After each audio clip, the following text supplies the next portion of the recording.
Hi everyone! Welcome to the Empath Card Case. Another love reading, timeless and general. Take what resonates lang po. Maybe some part of the reading makaresonate kayo, some part of it hindi. Tignan natin ngayon kung anong love connections, lessons in life, and guidance ang ating mababatid sa reading na ito.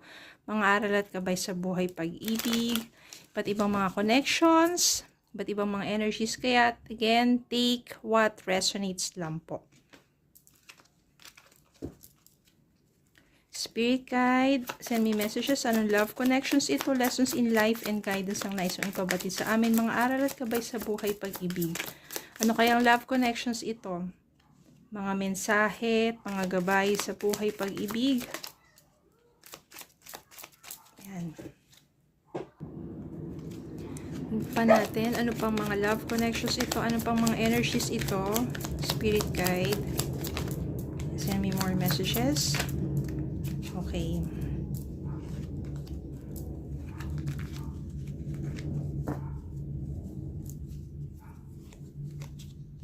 Justice.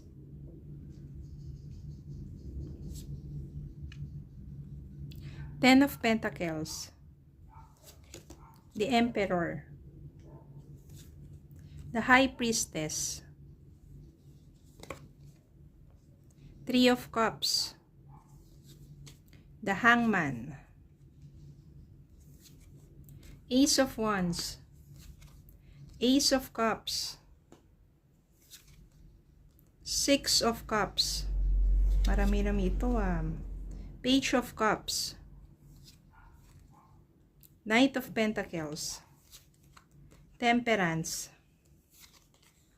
Ito na yung mga energy na sabihin natin medyo ito pa. Page of Pentacles. Three of Swords. Devil. Two of Swords. Five of Cups. Marami-rami ang mga mensaheng inilabas.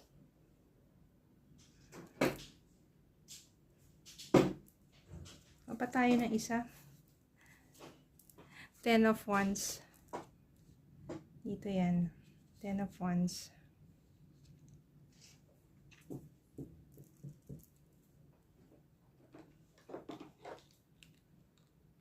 Narito na. The Devil. Three of Swords. The Devil, toxic energy, mental health issue, addiction, depression. No?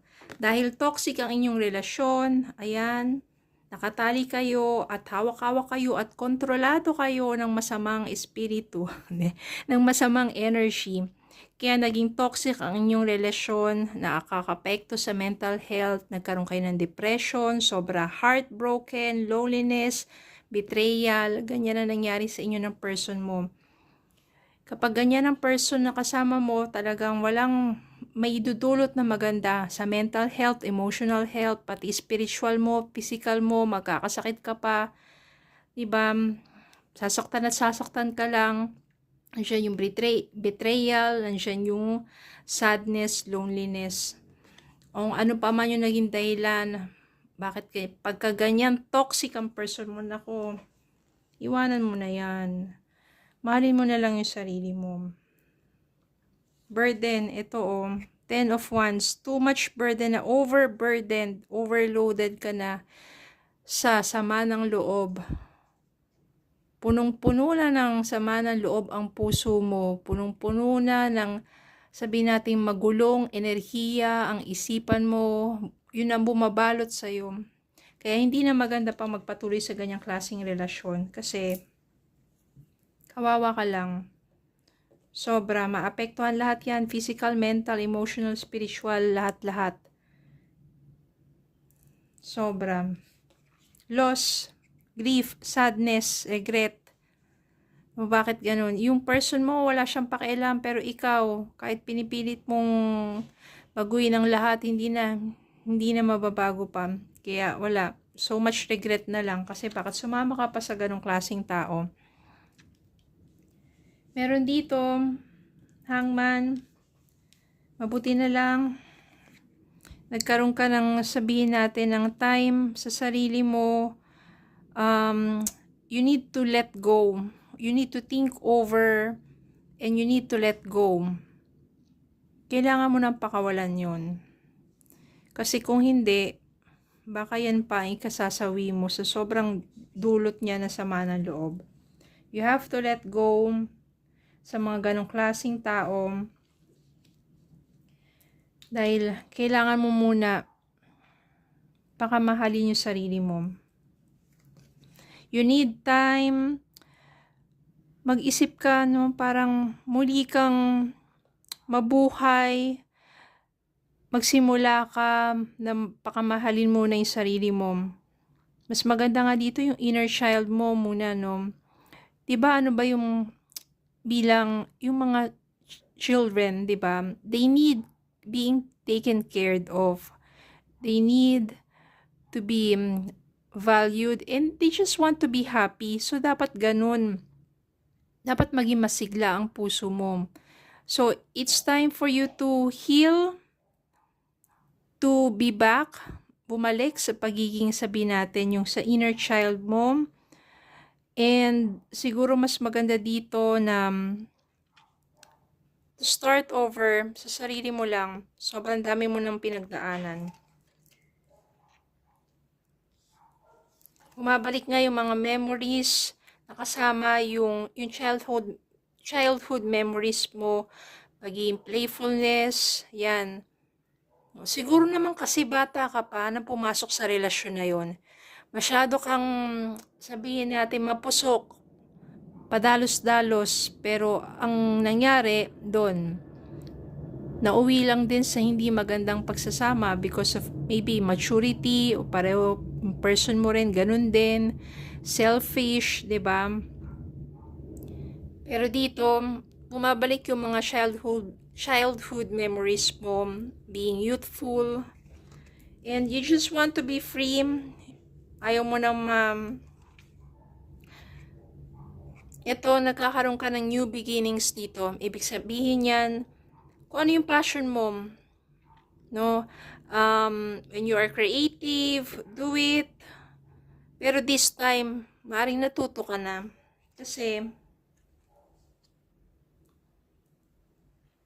meron ditong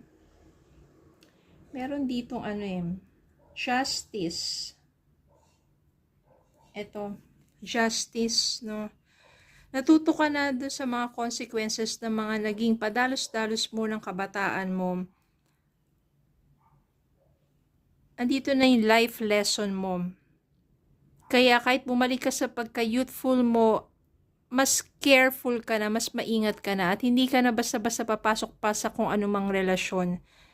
Dahil sobra na yung naidulot sa iyo yun.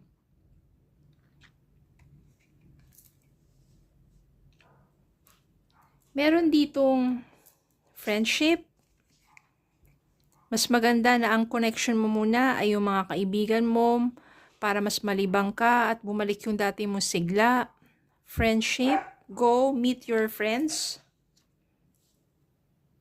Sa pag-meet mo sa mga friends mo, hindi mo akalain, maraming mga opportunities. Yan. So dito, siguro mapapag-usapan ninyo, bakit hindi ka kaya try mag-business ng ganito, bakit hindi ka kaya mag-try na pumasok sa ganitong trabaho. So, isiset mo yung goals mo kasi mapapag-isipan mo, o nga naman, mag-focus ka muna sa sarili mo ngayon, mag-focus ka doon sa kung saan ikaw uunlad ng sarili mo. Work, business man yan, yun yung magiging priority mo, kaya hindi mo muna iisipin ng love life. Doon ka muna magfo-focus. At maganda naman kasi dito, merong high priestess.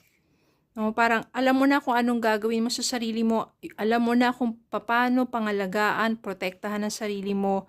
You gain spiritual insight, mas tumaas ang iyong spirituality, at you gain, sabihin natin, wisdom.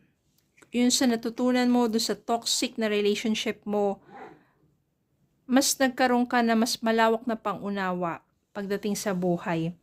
Ang maganda dito kasi kahit ganun, katindi yung naranasan mo, bumangon ka, nag-focus ka ngayon sa sarili mo, meron ditong 10 of Pentacles. No, napaunlad mo yung sarili mo at hindi lang yun ang mangyayari. Dahil meron ka makakatuwang dito. Nandito si Ace of Cups.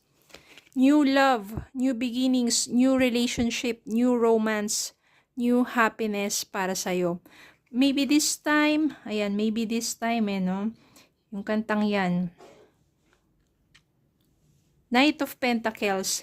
Isa siya sa makikilala mo habang pinapaunlad mo yung sarili mo. Maybe ka-workmate mo, magiging ka-workmate mo.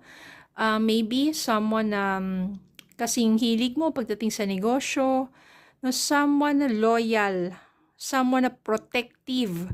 Kaya po, protektahan ka nito at hindi ka sasaktan katulad ng ginawa sa'yo ng ex mo. You just need to be patient pagdating sa love.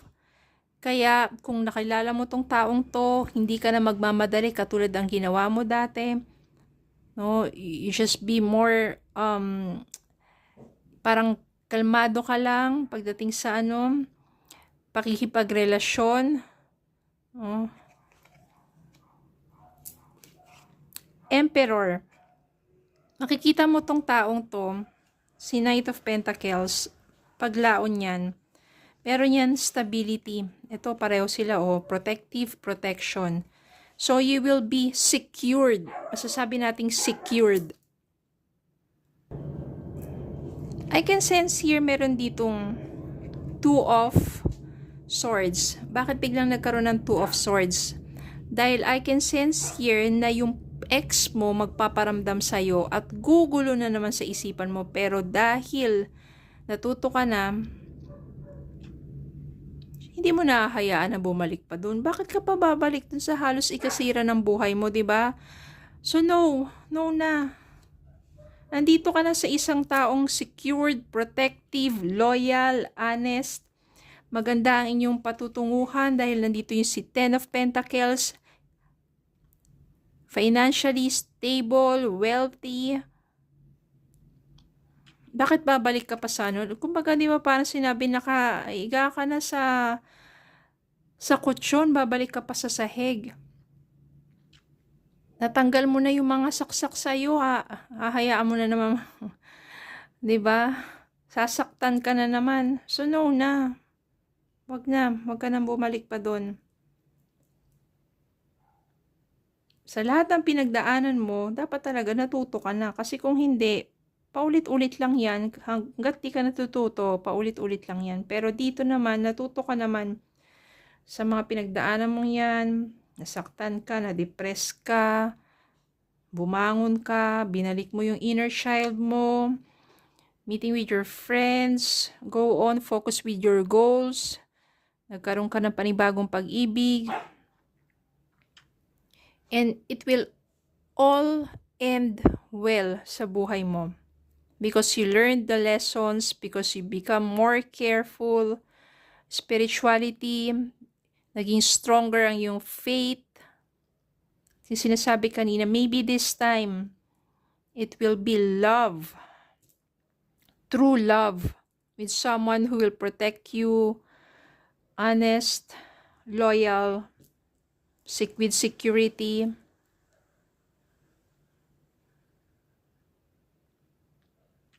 So, yun lang po. Okay, maraming salamat po for watching. Please don't forget to like, share, comment, subscribe, follow me on Facebook and YouTube. Have a good day po and God bless.